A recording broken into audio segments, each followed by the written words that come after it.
Good morning and welcome to the new year, 2026. Can you believe we've arrived into a new place? Well, this past week, I decided to do some cleaning in my house and look at some of the things that I've done in the past that I did not complete. And so, kind of as a New Year's resolution, I've decided to go back and try to do one project that has not been completed that I really always wanted to be completed. And let me just share this with you. This is a project that I actually started during COVID. And COVID became, of course, a little bit of an obstacle because this was a class that I took in a nearby city, and we were supposed to go to this class monthly, and the quilt shop closed down just a little bit. So it was difficult to receive the instruction. It was also difficult to get the patterns and a number of things. Anyway, I'm not blaming anyone for what happened. COVID is responsible. But I didn't finish this quilt because I didn't. And now I want to get back to it. It is the most beautiful quilt, and I'll post pictures of that so that you can see it. One of the people that I took the class with did finish the quilt. Hers is completed. Mine is about half to 3/4 done, and I just wanted to share with you how I intend to move ahead and do this. This is how I organized my quilt, and I had a big thick 3-ring binder, and every month that I received the directions, I put the directions in a sleeve, and then there was a packet of fabric that came with it, and I put the packet in here, and as I completed each of the things, I wrote on here what I had completed and what I have not. So this is how it was organized, and I'm not going to go into it in great detail with you, but I did want to show you one of the blocks that I'm working on and that I've been working on. It's been under my needle this week. And then I'll just update you and keep you posted on how I'm doing on this quilt. But it is something I intend to finish this year. It's not going to be a wasted project or a wasted time. This is an applique block that is done, and this is all done by hand. And there's English paper piecing that I've done here. There's applique by hand that I've done everywhere. There's needle turn applique, and this block is not finished yet, but it's well on its way to being finished. And it just had the basket on it this week. It didn't have any of the flowers. So you can see my progress so far this week. But I wanted to share with you that when you're making your New Year's resolutions, maybe one of the resolutions you can come up with is that you'll take a few of the things that you have and you'll complete them so that they can be beautiful things to other people as gifts, or they can be beautiful things for your home. In any way, you'll be a creator of something that's warm and wonderful for both yourself and for others.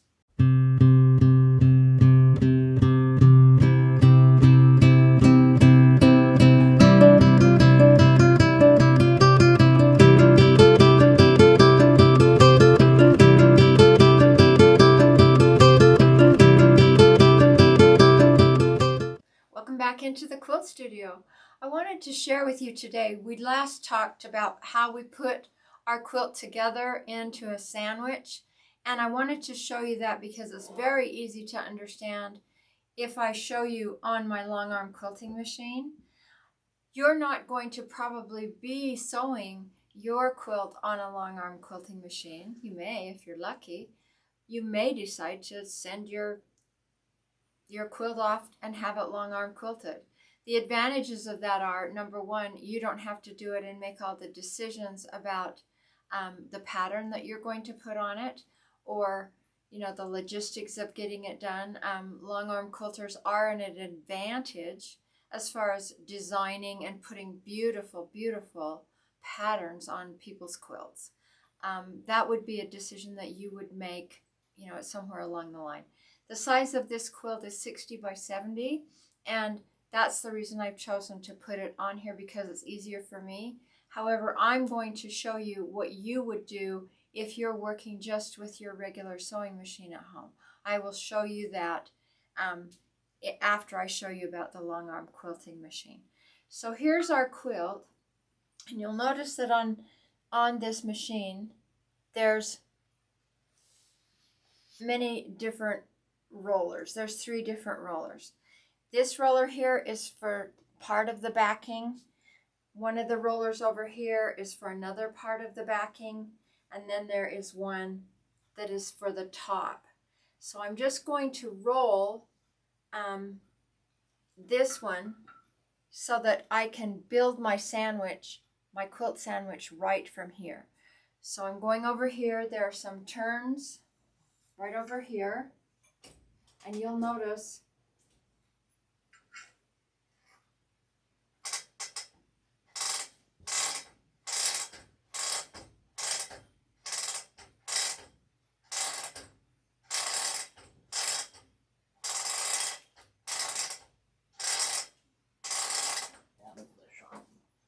I'm winding the backing fabric onto the roller so that it's taut, okay? And so that I have a really good working space. So this is the back of my quilt right here. And now what I have to do is I have to put the batting or the cheese of the sandwich in. I have measured and cut a piece of batting that is the same size as the backing, which is 4 inches larger all the way around than the quilt top. And you just go ahead and lay this on top.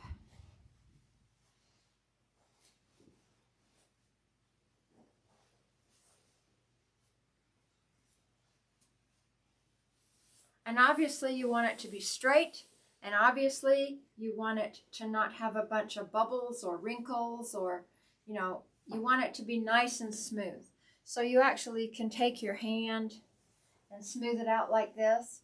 And so that this stays in place, I take some long corsage pins and I use those to secure it up here at the top.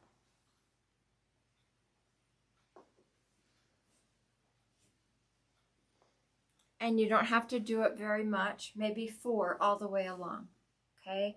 But it makes it so that this doesn't shift and it's not going anywhere on you. You want it to stay in place. Okay, so 2 parts of our sandwich are done. I tuck this in between the bars, and the last thing is going to be that I put the top, the quilt top, on top so that I can go ahead and it can be quilted and we can finish our beautiful project. So the quilt top is on the last bar. Here's my quilt top, and it's going to go up over here. I have to unwind it obviously because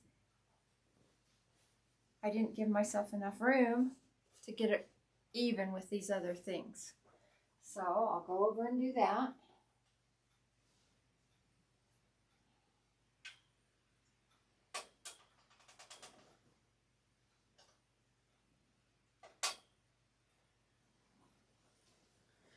All right, the one thing that you should be very aware of and always keep in mind is that your centers, the centers of your back, the center of your batting, and the center of your top are all the same. There's a marking on my quilting rod up here that shows where the center point is.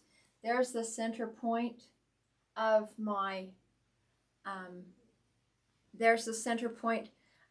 top. I'm going to align it with the center marking up here so that everything is centered. And you'll get this concept a little better when I actually go through it with you on a smaller piece that is more manageable and easier for you to understand. But I wanted you to see how you build your quilt sandwich on a long arm machine. Now I have not pinned that. I haven't done anything yet because I just wanted this is kind of a demonstration for what we're really going to do next, which is put a smaller piece together and then go ahead and quilt it on a domestic machine. Just so that you won't be disappointed, I need you to know that I've selected about 4 different patterns that I think I'm going to maybe quilt on this quilt. And I hope you'll come back, because the next time that we see each other, this quilt will be quilted and it will have one of those designs that I've chosen on it. And I'll try to take a little short clip of me quilting it so that you can see how fast and how nice that works also. But for now, let's just move on and let's go and let's do our smaller quilt that we can really work together and be successful with. When we were looking at my long arm quilter and I was talking about intricate designs, I think I may have not clarified for you what it was I was talking about. So let me show you a couple of examples of what a long arm quilter can do for you versus what you could do for yourself on your own domestic machine. For instance, this is a really beautiful quilt that a friend made for me, and you'll notice that there are a lot of scrolls, there are some leaves, but there's a background, there's some beautiful feathers on this quilt. It really is beautifully done. But that would be a difficult thing for you to do on your domestic machine. However, it's not difficult to do if you have a long arm machine, either that is computerized or that you do by hand. A better example, I think, would be to show you this piece. This piece is very tightly quilted, and the design is very intricate and it repeats itself every so often. So you're having to make sure that what you do on your pattern repeats itself with great detail and accuracy. You don't want your swirls to be different sizes. You don't want your swirls to be going different ways when they should be going one way. That's one thing that a long arm quilting machine does for you, is it picks the accuracy up, and it gives you a lot of opportunity for many, many different designs. But I hope you can see how tight that is and how small that is and how long this takes to do on a long arm quilting machine. It's very time intensive, but it is very precise when it's finished, and it is lovely. That is one thing about machine quilting, long arm machine quilting, that you would have to give it credit for. It is very lovely. I do know people, this is the back of the piece, maybe you can see just a little bit the design. I do know people who do intricate and lovely work on their domestic machines, but they've spent many, many hours learning how to do that, which is great, and that's what they wanted to do. The advantage to a long arm quilter is if you don't want to do that and you want something that's more intricate, you can pay to have someone else quilt your quilt and you can get exactly what you want. I'm down here on my floor, and we might have a little white visitor that's Fluffy come along every so often because she loves to help me with my quilting. It's Lottie. I probably at some time should introduce you to Lottie because she's quite the girl.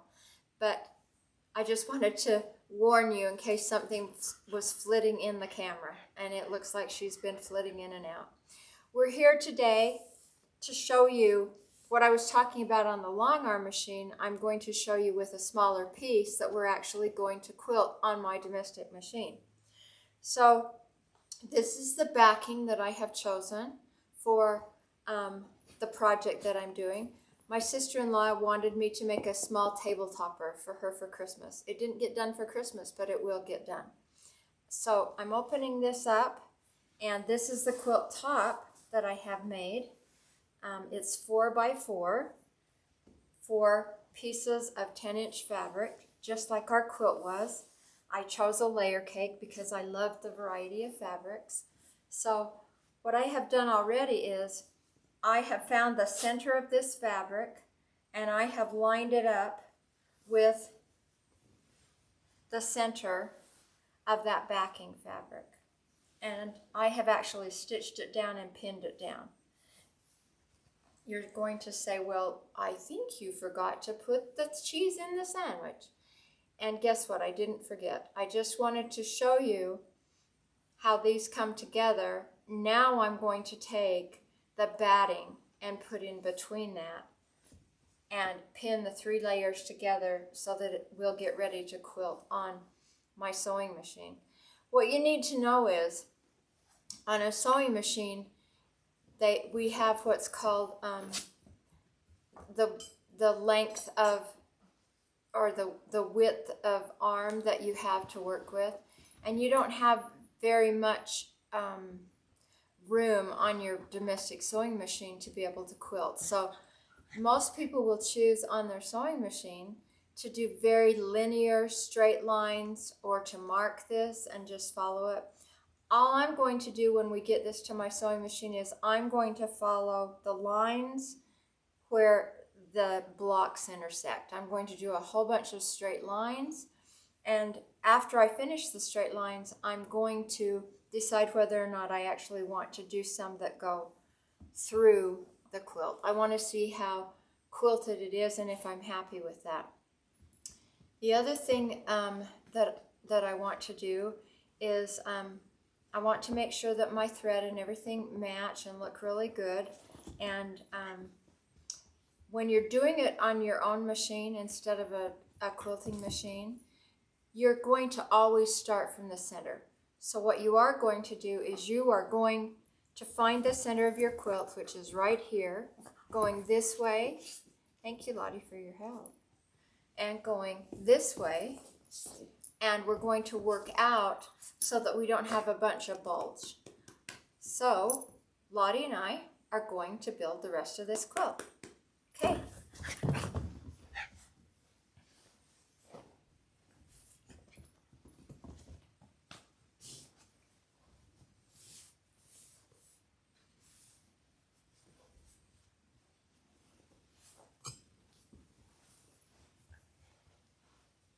I'm bringing the top up so that I can put the batting inside.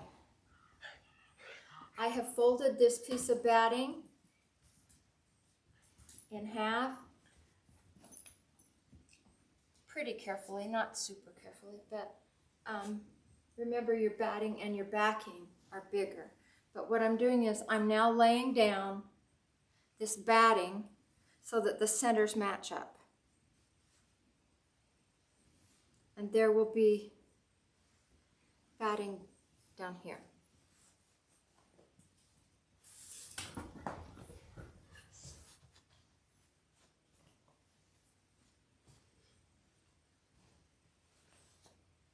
I'll make this all nice and wonderful with pins before I take it to the sewing machine. But I wanted to show you the actual process of doing it, and that it's not difficult at all, but it does take effort. You need to be careful in what you're doing.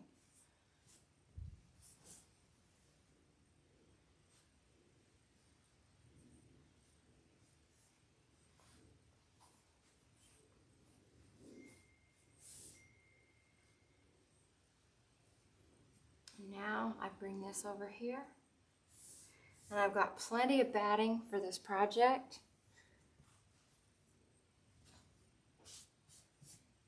I also have pinned so that in case things got off, I have pinned the center of this batting so that you can match it up there and match it up at the top so that those are aligned very nicely, and that prevents lumpiness and bumps and a bunch of things in your quilt that you really don't care to have.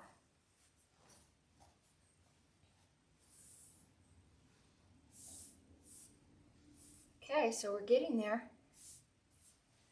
Now, I'll be flipping this down over, and I have secured this with some stitches that I'm going to have to unpick. But I secured this together so that I could move it and show you what I was doing. But I will unpick those, and I will make sure that my quilt is together nicely so that I can go to the sewing machine and get started.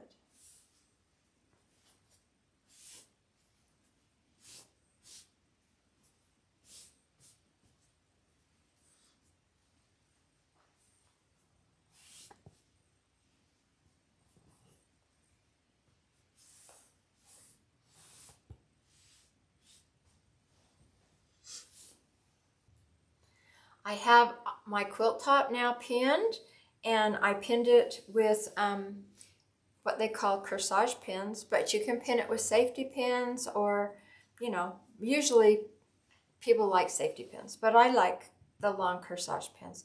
But what I need to show you on this is a 4x4 quilt, and I'll just hold it up for you so that you can see. This is 4 rows across and 4 rows down. And so the center of my quilt I have marked with pins right here, and this is where I am going to begin my quilting, going outward at each of these intersections. And first I'm going to go across, and then I will go vertically on this. So that's where you start, so that if there's fabric that is bulky, it pushes its way to the outer edge, and it doesn't bunch up on you. So I have my sewing machine set, except for one thing that I need to share with you. When you're sewing a lot of times with bulk or different layers, they have a foot that is special for that, and that is called a walking foot. And what it does is it is able to ride along the fabric smoothly. So your walking foot, and you'll see it when I put it on the machine and we actually do this, but your walking foot actually is able to handle and go along like this with the bulk much easier. That way your stitches are even and things keep moving the way they're supposed to be moving, and you just don't have any problems. So most machines will come with a walking foot if you purchase a new machine. If you don't have a walking foot, depending on your machines, they're not that expensive, but they're definitely worth the amount of money that you would spend on them if you intend to do some quilting on your domestic machine. I also do some other things with fabrics that are thicker. Like sometimes I do things with leather, sometimes I do things with upholstery fabric. This is what you need to make sure that your project doesn't get all gummed up and funny. So I'm going to put this on my machine right now, and then we're going to get started quilting. I'm at the center of my quilt. I have pinned that with special pins to say this is the very center of my quilt. That's where I'm going to start to quilt. And what I'm going to do is I'm going to just follow these lines that I've already created in seams.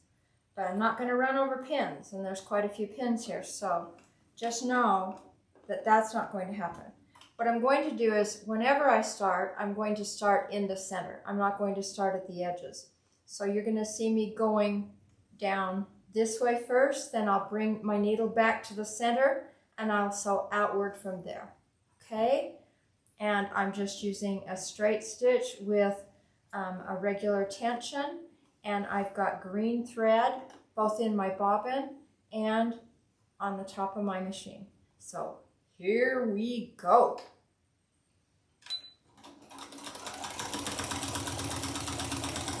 You see how that just moves along so nicely? I mean, just so smooth and so nicely. Pin, take out your pin.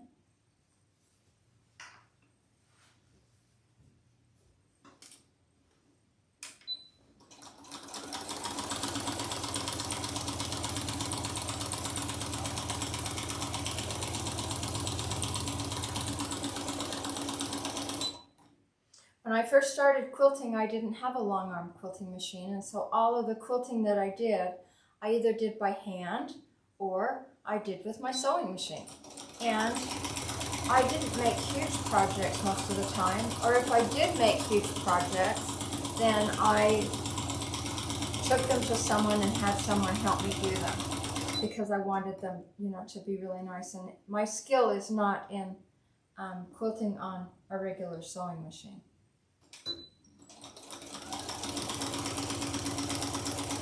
And you notice I'm coming off of the fabric. That's my tail that I usually talk to you about. But I'm taking it off of the fabric so that there'll be some stitches that are off of the fabric and my stitching won't come undone. Now, as I told you before, I'm going back to the center of the quilt, but this time I'm going in the opposite direction. If you would like to see what I've done, when I find it, it's blending in so well with this quilt. Let's see, 1, 2, okay, there it is.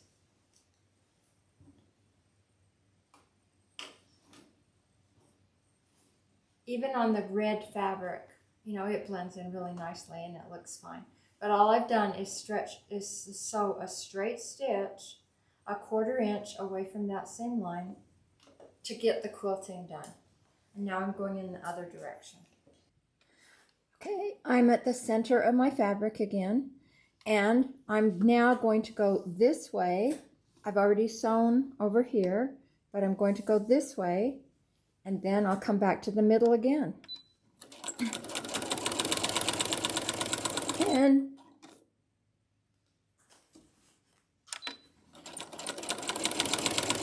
I'm not having to move my fabric a lot. This walking foot does exactly what it's supposed to do, which is it walks my fabric along underneath and on top so that I'm getting a smooth stitch and an even stitch. And it's really easy to do. You can see that that foot is just traveling along the line of the seam that I had created before.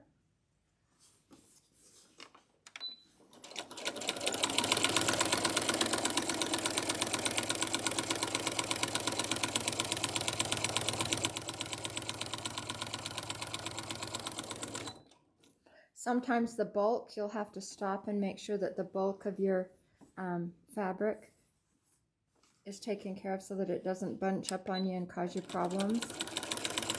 I'm coming to the end and I'm going to sew off of the end so that that quilting line stays straight and nice and is uniform to the other lines. I'm sewing off that far, lift my needle and pull it off. And now I have one line done all the way across the back.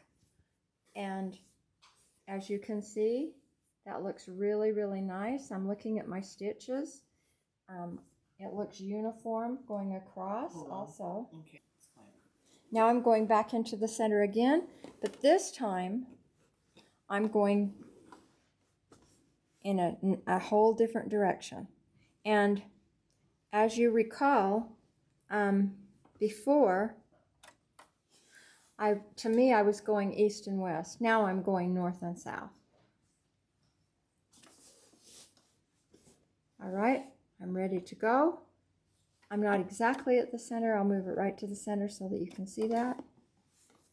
And we're off like a herd of cats.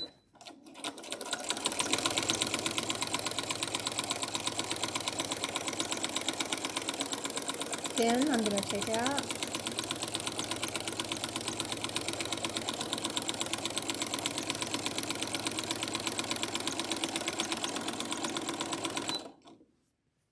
I got a little off, so I need to get myself a little back. There.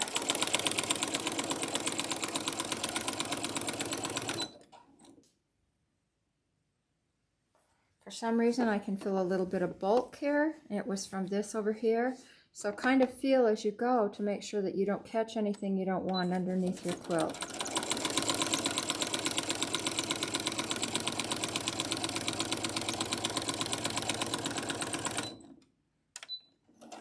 Go off your quilt. There.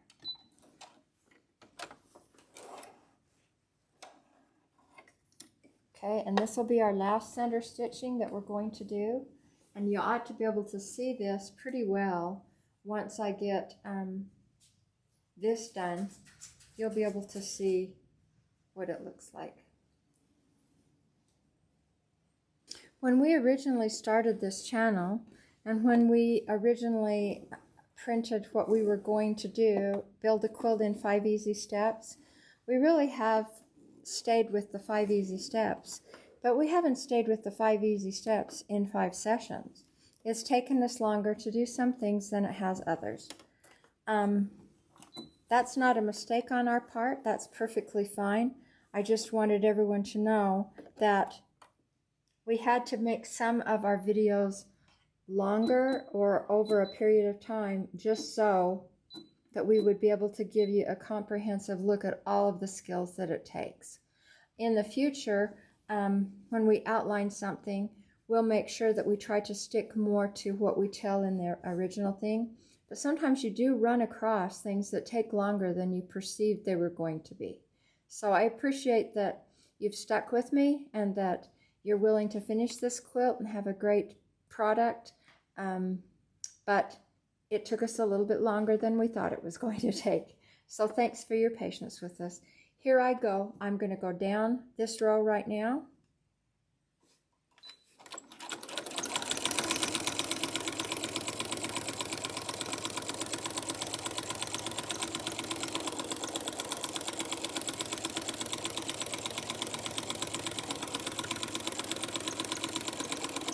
Big pin.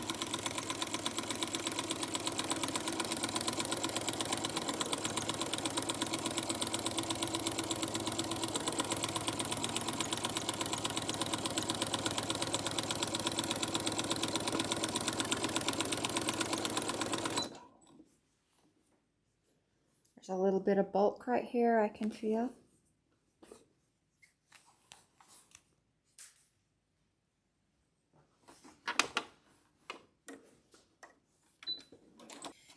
All this bunchiness over here, I'll teach you in future lessons how to make sure that this isn't bunchy, and we'll be doing some different things. But this is the reason also that for me it's easier to do it on a long arm or a machine that has a wider throat plate, because then you don't get as much bunchiness of your fabric. But for this little piece, I love my baby lock machine, and it's a trooper, and so I've decided to do it on this machine. But this couldn't be a problem in some other instances.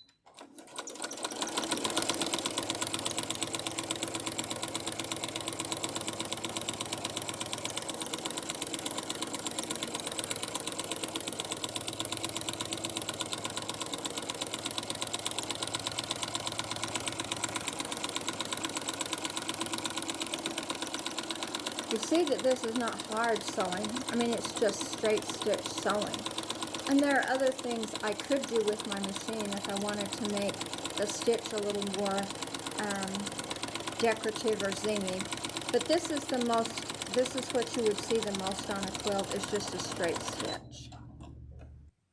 Okay, I have the very first and probably the most important part of this quilt started, and I wanted to show you how that looked. In the center, it's a little bit hard to see, but I've marked it with pins so you can see. Here is the center of the quilt right here, marked with these 2 big pins kind of pointing together here. There's the stitch line for everything that goes this way or this way. The blue pins are the ones that go east and west, and the yellow pins are the ones that would go north and south. That's according to where I live. But I wanted you to see that that looks really nice. There's no bumps, there's no jiggles. There's some lines here that I will need to iron out as I go along. They're fold lines that have been in the fabric as the fabric has been in my drawer. But generally, I'm really quite happy with the way that looks, and I'm going to finish it up so that the next time we get together, you can see my finished product here, and you can see the finished product that's on the long arm. Today, we've done a major piece of work. We have put our 3 pieces together to quilt our quilt, and we've started quilting. And I've shown you how you can put your sandwich together and how you can get started on it, either on a domestic machine or by having someone help you on a long arm. but we've been very successful at getting this done. Our session next time will be our last session on these kinds of projects, how to quilt a quilt in 5 easy steps. And what we will do is we will finish our edges, and I'm going to show you 2 different ways to do that. And we're going to celebrate. And I don't want to ruin the surprise, so I'm not going to tell you how we're going to celebrate. But please join me for the celebration. And this week, I hope you'll have success in getting your work done on your quilt, getting it quilted, and having creative moments that just bring you joy and happiness. Have a great week.